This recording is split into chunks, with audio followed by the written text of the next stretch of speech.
You're in no position to dictate that. Remember this. You're in no position. বৈঠক ইতিবাচক না হয়ে বরং উত্তপ্ত হয়েছে। And what you're doing is very disrespectful to the country. Zelensky আশা করেছিলেন এই চুক্তির মাধ্যমে তিনি আমেরিকার কাছ থেকে প্রতিরক্ষার নিশ্চয়তা পাবেন। $50 billion. You voted we gave for you your military equipment, You and your voted men for are your brave, president. but they had to use our military. তবে এই চুক্তির মাধ্যমে আমেরিকার শিল্পক্ষেত্রে বড় সুবিধা আসবে, কিন্তু এতে ইউক্রেনের লাভ কতটা হবে? You're playing very cards. serious. You're gambling I'm the with the president lives in of war. millions of people. You think- You're gambling with World War III.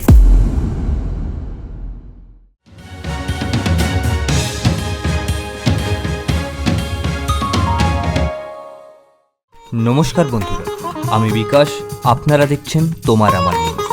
আমরা চলে এলাম আজকে আবার একটি নতুন ভিডিও নিয়ে। মার্কিন প্রেসিডেন্ট ডোনাল্ড ট্রাম্প এবং ইউক্রেনের প্রেসিডেন্ট জেলেনস্কির মধ্যকার বৈঠকে উত্তপ্ত বাক্য বিনিময়, সংঘাত এবং সম্ভাব্য চুক্তি নিয়ে তৈরি হয়েছে বিতর্ক। তাহলে কি হতে চলেছে রাশিয়া এবং ইউক্রেনের যুদ্ধের ভবিষ্যৎ?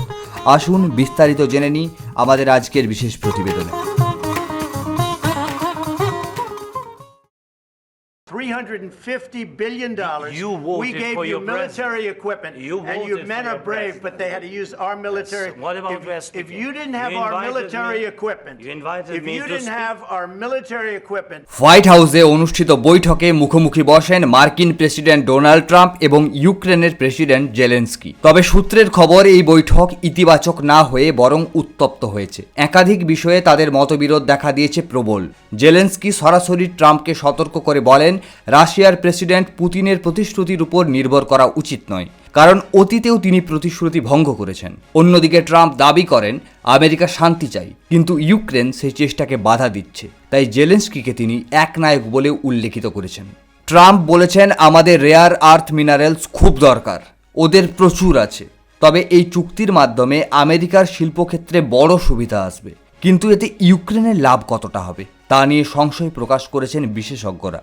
জেলেনস্কি আশা করেছিলেন এই চুক্তির মাধ্যমে তিনি আমেরিকার কাছ থেকে প্রতিরক্ষার নিশ্চয়তা পাবেন, কিন্তু ট্রাম্প সাফ জানিয়ে দিয়েছে ইউক্রেনের নিরাপত্তার দায়িত্ব ইউরোপের নেওয়া উচিত। তবে বড় প্রশ্ন থেকেই যায়, ইউক্রেন কি রাশিয়ার সঙ্গে সমঝোতা করবে, নাকি যুদ্ধ পরিস্থিতি আরও জটিল হয়ে উঠবে? ট্রাম্পের কৌশল নীতি কি সত্যি শান্তি আনবে, নাকি এর পিছনে লুকিয়ে আছে অন্য কোনো স্বার্থ? আগামী দিনে কি হবে তা তো সময় বলবে। তবে এই বৈঠকের পর আন্তর্জাতিক রাজনীতিতে যে নতুন সমীকরণ হচ্ছে তা নিয়ে চর্চা চলবে আরও অনেক দিন। আপনাদের কি মনে হয় কমেন্টে জানাতে ভুলবেন না। The war, you're not Mr. in a good Brown. position. I You was don't in have it. the cards right now.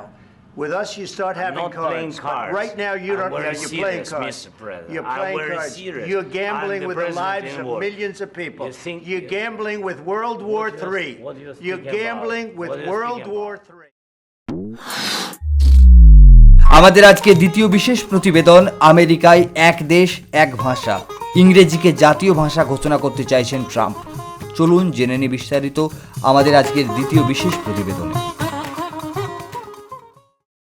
আমেরিকায় ভাষা নিয়ে বড়সড় বিতর্কের সূত্রপাত। প্রেসিডেন্ট ডোনাল্ড ট্রাম্প শীঘ্রই একটি কার্যনির্বাহী আদেশে স্বাক্ষর করাতে চলেছেন, যার ফলে ইংরেজি হবে আমেরিকার জাতীয় ভাষা। হোয়াইট হাউসের একাধিক সূত্রকে উদ্ধৃত করে ওয়াল স্ট্রিট জার্নালের দাবি, ট্রাম্প প্রশাসন এই পদক্ষেপ নিতে চলেছে যুক্তরাষ্ট্রের ভাষাগত ঐক্য এবং সরকারি কার্যক্ষমতা বৃদ্ধির জন্য। কিন্তু প্রশ্ন উঠছে, ভাষার বৈচিত্র্য কি তবে শেষ হতে চলেছে আমেরিকায়? প্রসঙ্গত 2000 সালে প্রেসিডেন্ট বিল ক্লিন্টন নির্দেশিকা জারি করেছিলেন, যাতে বলা হয়েছিল কম ইংরেজি জানা নাগরিকদের জন্য সরকারি পরিষেবা সহজলভ্য করতে হবে। ট্রাম্প সেই নির্দেশিকাও বাতিল করতে চলেছেন বলে জানা যাচ্ছে। 1980 সালে যেখানে 2,31,00,000 মানুষ বাড়িতে ইংরেজি ছাড়া অন্য ভাষায় কথা বলতেন, 2019 সালে সেই সংখ্যা বেড়ে দাঁড়িয়েছে 6,78,00,000। প্রশ্ন উঠছে, ট্রাম্পের এই সিদ্ধান্ত কি আমেরিকার গণতান্ত্রিক মূল্যের পরিপন্থী? আর এই বিতর্কের প্রভাব কি পড়তে চলছে ভারতেও? ভারতে এক দেশ এক ভাষা নিয়ে যে বিতর্ক চলছে তারই কি প্রতিফলন পড়েছে আমেরিকাতে? আপনার কি মতামত কমেন্টে জানাতে ভুলবেন না। আমরা আগামীকাল আসছি আবার একটি নতুন ভিডিও নিয়ে। ততক্ষণ পর্যন্ত ভালো থাকুন, সুস্থ থাকুন।